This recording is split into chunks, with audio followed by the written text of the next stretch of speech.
Welcome in to the latest edition of the Pump Fake. Jared Bailey with you as always. It is 92 degrees in Pittsburgh. I am very much ready for it to not be summer already. I'm joined by my good friend, my head honcho over the touchdown wire, Doug Farrar. Hi, Doug. What's up? 92. Yikes. It's not great. It's not great. We have like a mini heat wave rolling through the eastern side of the country, and Pittsburgh's going to be, I'm very happy that mandatory minicamp was this past week rather than this week, so I wouldn't have to stand in, damn near 100-degree feel-like temperatures. That wouldn't have been too fun. The Seahawks used to do training camp in eastern Washington in a little town called Cheney, and it was like 100 degrees every day at training camp. And I don't know how big guys in pads did that every day. It's just brutal. Especially now, because it's different than what it was even like 15 years ago when they still had, the 2-a-day type practices and everything throughout training camp. Don't do that anymore. But I have no idea how anybody would ever do that through that heat. So glad that I don't have to deal with that this week. But so if you're watching this, listening to it, whatever you're doing, appreciate you for making us part of your day, afternoon, evening. NFC West on tap.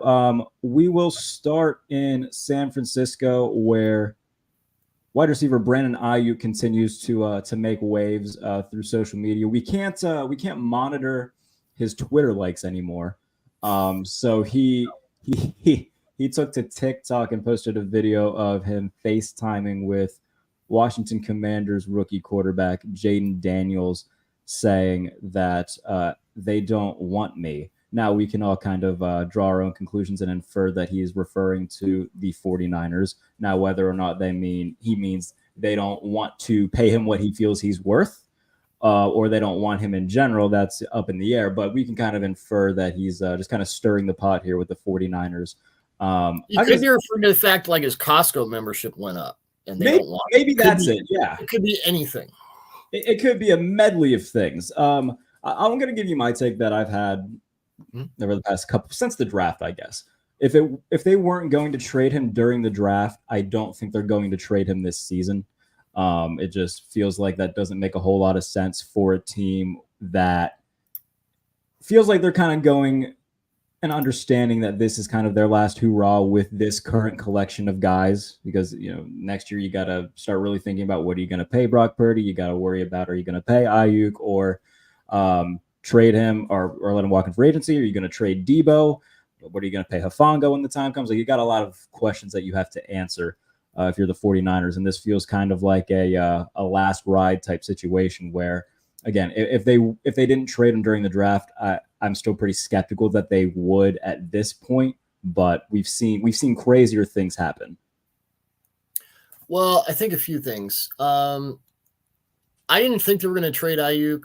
If anything, I thought they might trade Debo because Debo was the one they paid. The interesting thing is what they did in the draft. They took Ricky Pearsall out of Florida in the first round. They took Jacob Cowing of Arizona, who I love, in the fourth.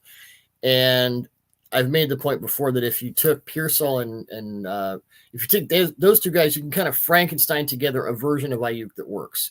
Pearsall has all those short to intermediate route things that he does where you can always get open, and Cowing has that vertical ability. So I think what they might be wanting to do is a Moneyball thing where they replace Ayuk in the aggregate, and as soon as they're as confident in that as possible, they can then move on. Now, I think last season Ayuk proved, okay, he's a number one receiver. How are you define that? And I'm working on some stuff for an article where I will go into the different ways you can define that, everything from Jamar Chase to Tyreek Hill.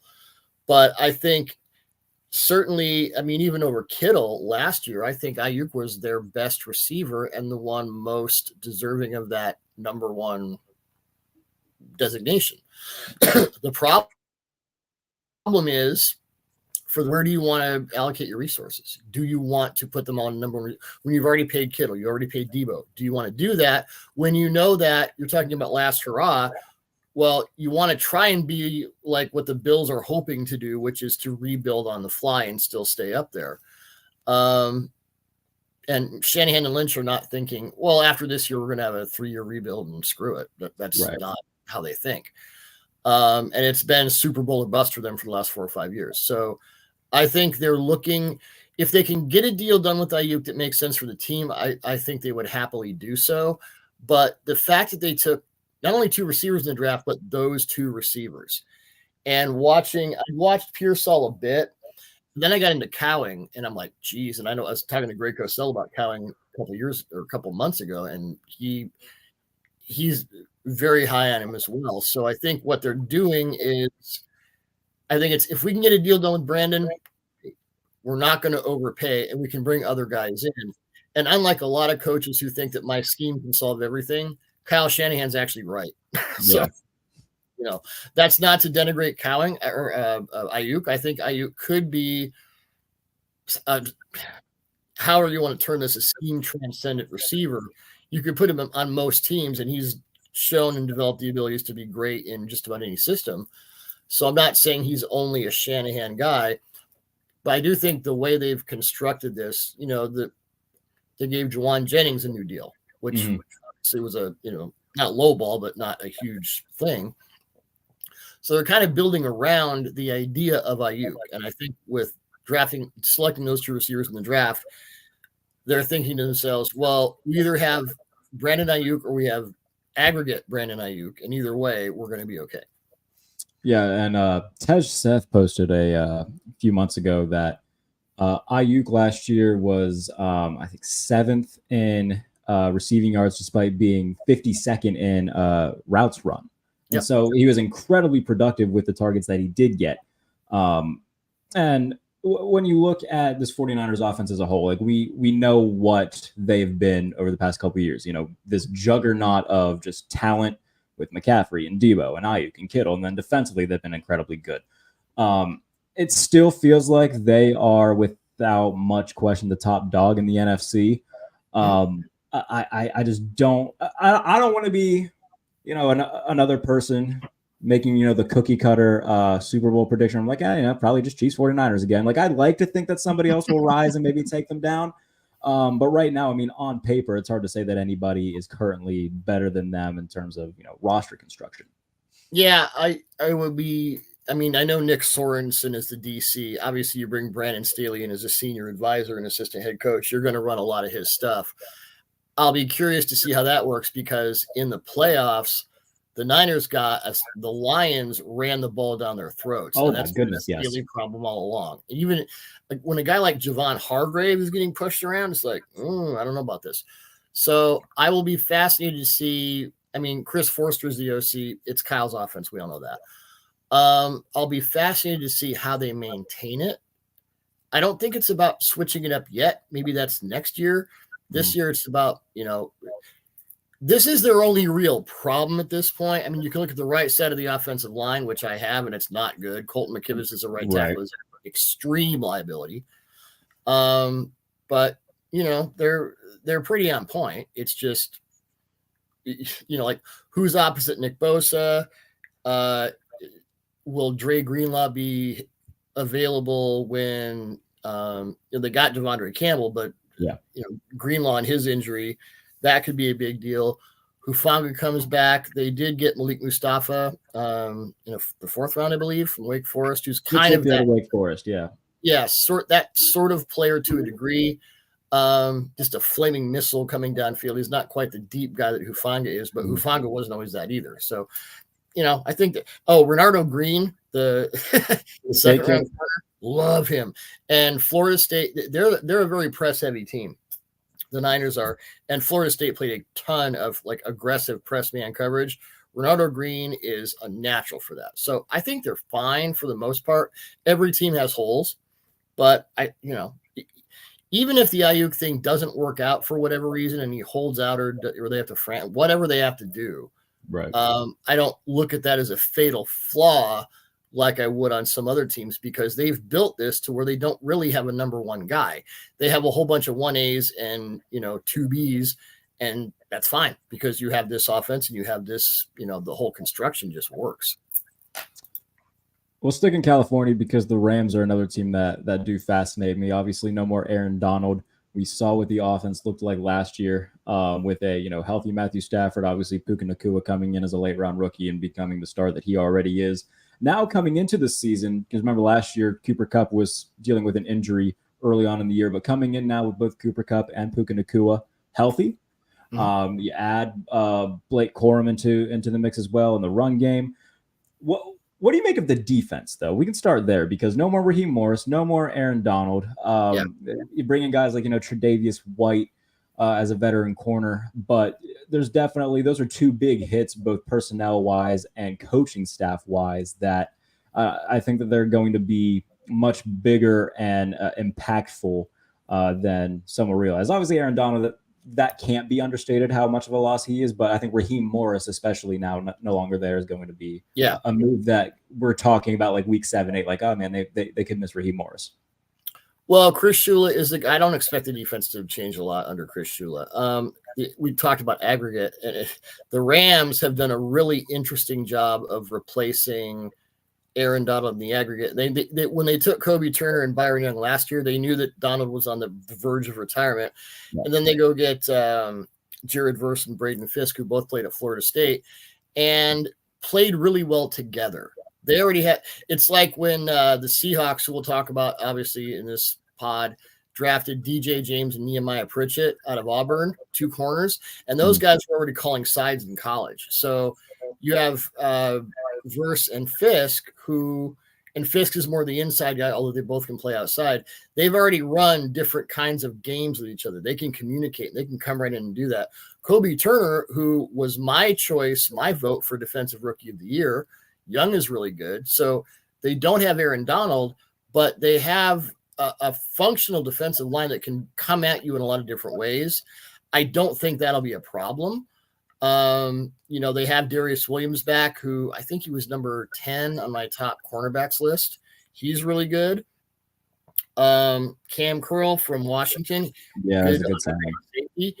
Is Tre'Davious White healthy? Then, pretty good. So, I think the defense, I think the front, I'm looking forward to seeing it. I think it'll be much better than people think. If you're not familiar with guys like Kobe Turner, who the fact that he wasn't Defensive Rookie of the Year, obviously not enough people were, because to me, he absolutely was. The guy was just a stud. On offense, I found it interesting that McVay was the inside-outside zone guy. And this is where Corum comes in conjunction with Kyron Williams. Blake Corum was the most productive gap runner in the NCAA last year. And the Rams last year went from inside-outside zone to gap to an extreme degree. Yeah, they completely transformed their run, what's the word I'm looking for? Their philosophy in the run game, where they just ran it down your throat and beat the hell out of you. Yep. Steve Avila at guard, who I think they moved him to center this year, if I'm not mistaken. Yeah, I think so. Yeah, I think so. But that's, and I would expect or maybe anticipate more teams doing that with lighter fronts and all that. Well, what do? You just pound it up the middle. Yep. I mean, what is Staley's fatal flaw been? You can't stop that. So there you go. But they're an interesting. I thought McVay may have done his best coaching job last season. I was just gonna say, like, in terms of being able to just transform your run philosophy so effortlessly and make an all-pro out of Kyron Williams, while also when they took Puka Nacua, like, people who liked Puka Nacua, I mean, I was a big Puka guy. I wouldn't have expected him to have, north of 100 catches and be the star that he is right away. But figuring out that he was the exact guy that he wanted for the offense and utilizing him in the way that he did, it was pretty fascinating. And I think, just to break in, one of my few criticisms of McVay's offenses over time is that as the season goes along, you can tend to figure it out. I think he did an amazing job of self-scouting and self-correcting to say, okay, we're going to make this about what works best for our players. I'm not going to rubber stamp my scheme because I'm Sean bleeping McVay and I won a Super Bowl and blah, blah, blah. He really thought outside the box for himself, and I'm always impressed when coaches do that. Yeah, I think an important part of staying relevant is the ability to evolve and be able to, look at certain things, be like, okay, if this is going to work, then how can I, utilize it to my advantage, and how can I, continue to change and stay on top of things. So credit to him for doing that. Yeah, Kyron Williams, a pure gap runner. They could have stayed with inside zone, and maybe you wouldn't even know who Kyron Williams is. Exactly. The Seahawks are a fascinating case to me right now because I liked the hire of Mike McDonald. I think it caught some people off guard that they moved on from Pete Carroll.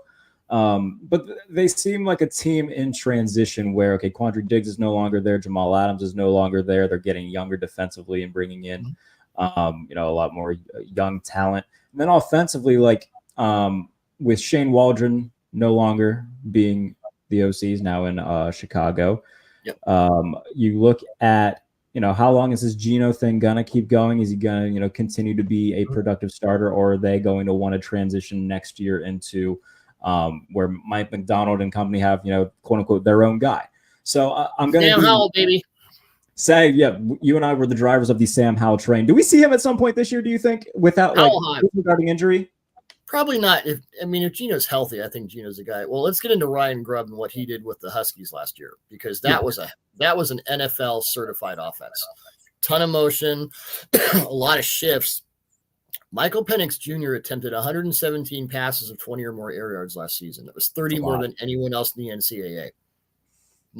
He had more deep throws than any quarterback at any level of football that I'm aware of. I don't have a PFF high school yet. My all-22 does not go down to wherever, but and so they want to hurl it deep, and it's multiple run concepts. They have Charbonnet and Ken Walker for that. They have 3 top receivers in Metcalf and Lockett, and Lockett might be the most underrated receiver of his era. He's just very good. He's so good. And then Smith and Jigba, I think year 2, you're going to see more of that. It's going to be pass first. And everyone in Seattle's like, what is pass first? We don't even know what that is. Geno's one of the 5 best deep ball throwers in the NFL. So dude, he throws a pretty deep ball. He throws a glorious deep ball. It really is. So I think the offense is a really good fit. Now, the defense, I did not agree with the release of Quandre Diggs. You mentioned that was a shocker. Yeah, you mentioned Jamal Adams is no longer here. There's a question as to whether Jamal Adams was ever here. I'll just leave it at that. Ugh. 2 first-round picks for a 220-pound will linebacker. I guess you have. Do you remember his Sunday Night Football intro? He would be like, "I'm the best in the world," and everybody clowned him for it, and there was a clear reason they clowned him for it. Oh, good stuff. Good stuff all Tape around. Don't lie. So the defense. Bobby Wagner's gone. Jordan Brooks is gone. And the interesting thing, I've done a lot. I mean, just regardless of what happens in Seattle with McDonald there, I did a lot of work because the Ravens defense was so fascinating. Yeah. And McDonald got like careers out of 8 different guys. It was like few things I've ever seen where a guy comes in and just bang, like all of a sudden Davion Clowney is Fred Dean. Justin Madubuike is Chris Jones. Like, where the hell did Geno Stone has 7? Like, where the hell? I'm surprised that none of the free agent guys followed him to Seattle. Geno Stone stayed in the division. I thought for sure after they released Diggs, Geno Stone was going to come to Seattle. That felt like a hand in glove fit. It made too much sense. I'm surprised it didn't happen too. And the Bengals got him for like nothing. Yeah. Okay. So that defense, it is pressure from everywhere and nowhere at the same time. It's coverage from everywhere and nowhere at the same time. It's very hard to get a bead on what that defense is doing. And it's different than Pete's defenses, which were very execution-based. McDonald wants the best players he can get, but he is all about scheme. And I like the 2 new linebackers. Jerome Baker and Tyrell Dodson. They're very athletic guys. They got Tyrese Knight in the draft. He's another one. But they would do the boss fronts, big to one side, a couple of defensive tackles over here. And then they'd put Queen and Roquan Smith over here. I'm not saying these guys are Queen and Smith. Sure. The point remains.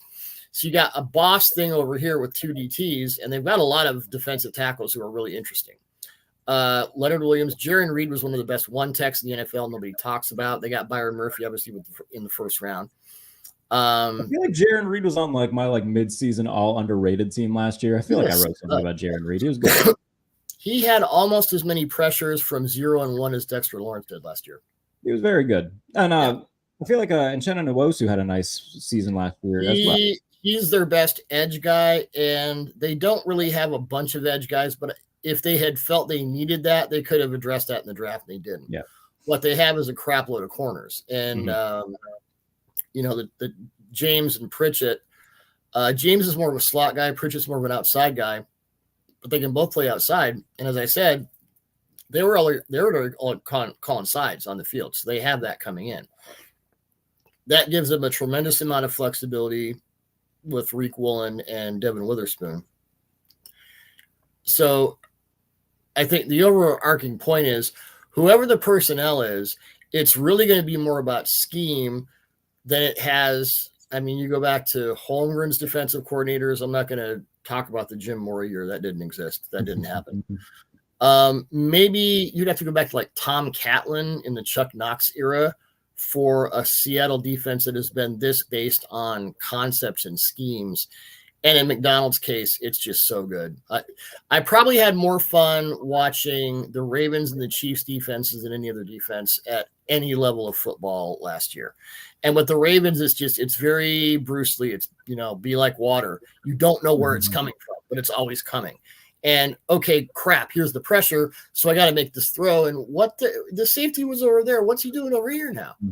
I mean, and I think the game against Seattle last year was a prime example of just how good that defense was and like the scheme fit. Because Jadeveon Clowney had a really good game that game against Seattle. Geno Stone had an interception that game where, Geno is reading like to the left side and Geno Stone's like on the far right side and just sprints over and immediately recognizes where it's coming from. So like the Ravens defense was fantastic last season. He got Joe Burrow that way too. I mean, he was just that good, and the scheme was that good. I mean, he did something that I didn't think was possible. He made Jadeveon Clowney good week to week. Yes, we're gonna figure out how like the best defensive player you've ever seen for one game and then disappear for a month. He was on point like all the time. And this is they had like another linebacker that was like it was Kyle Van Noy. Kyle Van Noy was a really good scheme fit with them too, and had a nice game against Seattle. They used him kind of like Belichick used him back in the day, where he was like off ball half the time, and they would run those like light bear fronts where he'd line up as like a 3-tech end, and it was really cool. I loved watching their defense, and I'm really interested to see because they've got a lot of talent. The edge thing is a little weird. The linebackers are new, but I think, when you decide that Bobby Wagner is no longer for you, you obviously want to have it be a certain way. Yeah. Wagner's still a good player. It's just at this point in his career, everything has to be in front of him, which, hey, I will never denigrate Bobby Wagner. That guy, because I would sound like an idiot. That guy's a first ballot Hall of Famer and he can still bring it. But in this scheme, you need those athletic linebackers like Queen and Smith, because out to the other side of that boss stuff, you got two linebackers up on the edge, and one might drop. Both might drop. They might both blitz. They might stunt with one of the defensive tackles. It's going to be like a petri dish, man. You are not, and they're going to fall all over themselves a little bit because none of these guys have ever played in defense like this. Yeah. So it's going to take a minute for everyone to adjust, but I think when it hits, and it may not even be this year, but I like how they've prepared themselves for the future, because in Grubb's offense, and it works well for Geno, but you also know this, Sam Howell throws a bitchin' deep ball. Oh yeah. And he can move around, and had he not lost like everyone in his final college season, he would have gone a lot higher than he did. I thought he played well in a pretty awful situation. I did a couple of tape pieces on him. So I don't know that the Seahawks are going to go deep in the playoffs or anything, but I think, I love Pete Carroll just as a person, but the Carroll thing had obviously lost its juice. So do you try and get another motivator with more of a simple defense and an offense that may not work in today's NFL, or do you go full modern? And they went full modern. I really like that. And talking about Ryan Grubb, I touched on this my latest piece for Touchdown Wire, just talking about the quarterback market. Yep. This is looking far ahead and whatnot, but I do wonder, if after the season, if they do decide to move off Geno and a certain quarterback is also not brought back, if the Seattle Seahawks look the Tua Tagovailoa route for a Ryan Grubb offense. I could think of guys I'd like better in that. Tua to me is more of a read it open, throw it open, anticipation. He's very much anticipatory throws. When you say point guard, that's seen as sort of a pejorative thing for a quarterback, but he's a really good point guard. Sure. I don't know, in an Alex Van Pelt or Ryan Grubb offense where you want to be vertical, I don't know. Maybe there's some hidden vertical stuff that Tua has, but when you already have Tyreek Hill and Jalen Waddle, it doesn't always right. line up. That certainly does. Maybe you've cashed in all your infinity checks, and sure. One more note on Geno Smith, though, from our mutual friend JP Acosta from SB Nation. Among quarterbacks who were pressured at least 50 times last season, only one quarterback had an on-target rate in the top 5, while also having one of the 5 lowest sack rates, and that was Geno Smith. So he was, and that was with that was with a not so great offensive line all the time. Right. I like Cross and Lucas. Their tackles are good. They've upgraded at center. Christian Haynes, they've got some guys. I do think that if Geno stays healthy, plays the way he plays in this offense, you might see a career year. Everyone started writing Geno off, and I'm like, have you watched the Washington offense and have you watched Geno throw the ball? I think you're a little premature there. I think it could be very fun, and I'm looking forward to seeing what's in store for Seattle in this kind of a new regime. So from the modern Seahawks, we go to the equivalent of beer bonging a Four Loko in the Arizona Cardinals. Man, hey, let's get weird. Credit to Jonathan Gannon. Going into last season, a lot of people were like, okay, this is a weird hire. This seems strange. I don't know if this is going to work. And look, man, he made the absolute most of what he had to work with. That roster is, one of the, not up to par in the NFL, has a lot of young talent that they're trying to, fill in at different spots, especially on the defense. And they didn't have Kyler Murray for a nice portion of last year. But once they got Kyler back, I mean, it seemed that he really fit well in this offense. You add Marvin Harrison Jr. to that. Trey McBride was a nice surprise at tight end. I don't know, man. Arizona, I don't think they're going to be a playoff team, but I think they can be like a fun, crazy, guns blazing 6 or 7 win team that's a pain in the ass to play every week. You'd like to think so. It's funny, before Gannon's first season, I kept writing how bad the Cardinals roster was, and I think it got worse last year. Woof. That was bad. What I like is their draft. Harrison is the obvious one. Just going to bring it up so I get everyone right here. I did a lot of work on the guys they drafted in the secondary. They took first of all, Darius Robinson, the defensive end from Missouri. That dude is a beast. He is a load. He is an old school, nasty defensive lineman who can play all over the place, and he just wants to kill your face. He's fun.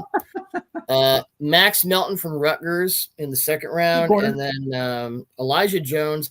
I don't know how the hell Elijah Jones lasted until the third round, 90th overall pick. He might have been the best island corner in the NCAA by last year, and by island corner, I mean this guy's got his third of the field sewn up. So you can do all kinds of crazy stuff with your safeties over here. And where that factors into the Cardinals is they have Jalen Thompson, go Cougs. They have Budda Baker, who's sort of their roaming guy. Thompson's more of a strong to overhang. And they got my favorite safety in the draft, Dadrian Taylor-Demerson from Texas Tech, in the 4th round. And that guy is a natural deep third. Gannon's already said he's our deep third guy. And what the Cardinals did a lot last year is they would play like a 5-man overhang with 2 corners and 3 safeties. They would do big nickel with the guys they had. So now they have all these guys. So now if you have Elijah Jones over here who can take a third of the field, now you can do some really interesting stuff. And it opens up that defense for a lot of cool things. And now you have a pretty legit pass rusher, which they did not have last year, in Robinson. So I think it comes from the draft, but I think there are a lot of reasons why people were so high on their draft, despite the fact that, they didn't have a lot of talent, and usually attribute that to the same organization, the same guys in charge who are doing the draft. But are they trending up? Yeah, sure. Part of that's a low bar. Part of that's Harrison, but I think really the defense is going to be especially interesting there. Yeah, and I will say their OC, Drew Petzing, did a lot with very little last year. That's the guy to watch. And if you start to hear his name in the next couple of years as a head coach, don't be surprised. He did an impeccable job with like nothing. It kept showing up. Especially with like the run game early on in the year. If you go back and watch that Dallas game, they just pounded them in the run. So I'm intrigued by the Cardinals. Again, I don't expect them to win, 12 games and blow everybody out of the water, but I think at minimum they can continue taking a step forward with this new regime and, maybe surprise some people and win 7-8 games and, show signs of, being in the wild card hunt in the NFC. You would like to think that ownership will be patient knowing just the roster they've had the last 2 years is one of the worst in the NFL, both seasons. So that's where you start. If you see improvement, then you go from there. A big Trey McBride guy too. I think that him being kind of like the de facto number 2 target in the offense would be good. Greg Dortch is a guy who's getting a lot of love as like a number 2, number 3 receiver in an offense. They've got some guys that aren't household names, but put up impressive seasons last year. Michael Wilson going into his second year out of Stanford. I like him as a bigger speed guy. He can, he has potential. Again, it's a lot of like Aldi brand type guys. Like, okay, it's not Pop-Tarts, but they got a lot of like toaster pastry type guys that are still pretty good that can work in the offense. And then Trey Benson, the Florida State running back they got in the draft, he's above generic. He might not be like the front-facing Grape Nuts or Frosted Flakes or whatever, but he's really good. And he's another guy like Connor in his prime where he just, he will just run you over. That's what he is. He's like 220, just a bomber.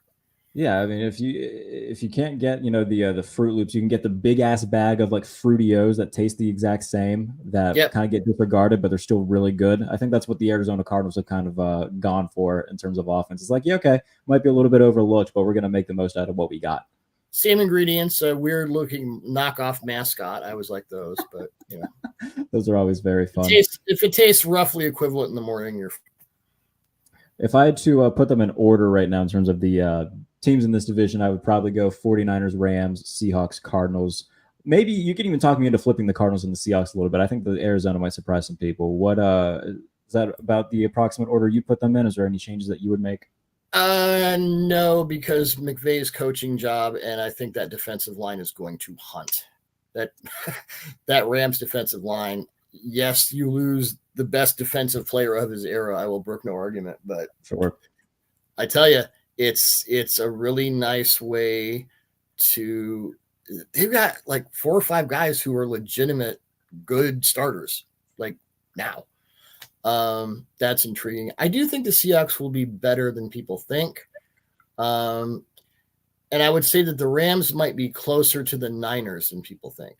I think that what Sean McVay and Les Snead have, because it's like when they got Jalen Ramsey, they got Matthew Stafford. Everyone said, they're trying to create a dream team.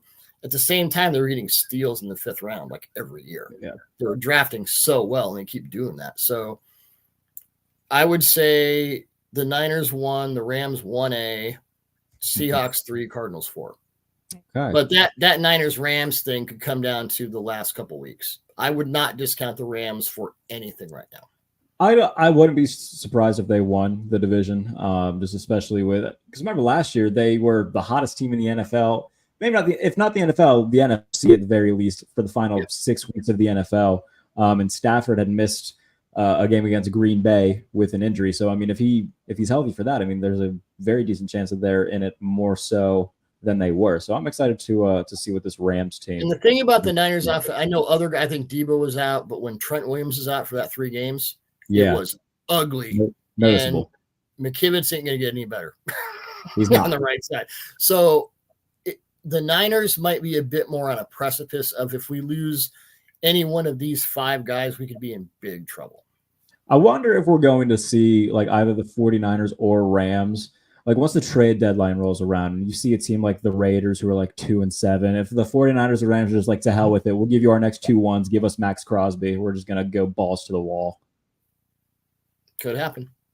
I'm excited. I hope one of them does it. What do we have coming on the touchdown wire over the next week or so? I know that you've been going through your top 11 at each position. What's on deck for that? Working on interior defensive linemen, and I'm doing an all-22 mock draft. If you've noticed me tweeting a whole bunch of college all-22 in the last few days, that's because of the mock draft that I think will go up tomorrow. We'll see. But I'm doing top 20 assistant coaches, so that'll be good. Nice. Yeah. So if you haven't already, go and read all 32 head coaches ranked from worst to first. That was a lot of fun to write. That was a big mover for us. People like that. Yeah, people seem to enjoy that, which made my little heart grow 3 sizes too big. It was very nice. So you got what? Spags in the field? It's basic. That's kind of what it came down to, right? Kind of what it has. Yeah, exactly. But No, I mean, there's a lot of names in there that, and we talked about Drew Pensing being, an emerging head coach candidate. There's going to be a lot of names in here that are going to have head coaching jobs over the next couple years. So top 20 assistant coaches, that'll be some point this week, probably. I've seen the list and it's quite credible. I'm impressed. It is. I appreciate that. So that'll be coming. Go read the piece I just did about the quarterback market. A lot about Trevor Lawrence, Jordan Love, Tua, and the likes, who are going to be due for big paydays. So that's up now on Touchdown Wire. Doug, I always enjoy doing this stuff with you, my friend, and I appreciate you always giving me the time that you got. So thank you. Same here, my friend. And everybody who's watching on YouTube, do all that YouTube stuff. Subscribe to the channel. We just surpassed 1,100 subs. That's exciting. Yeah, me to 2,000. Why not? And if you're listening to this wherever you get your podcasts, do a review. Give me, all the fun things. Send me presents. Appreciate everybody for tuning in. We'll see you later on the Pump Fake.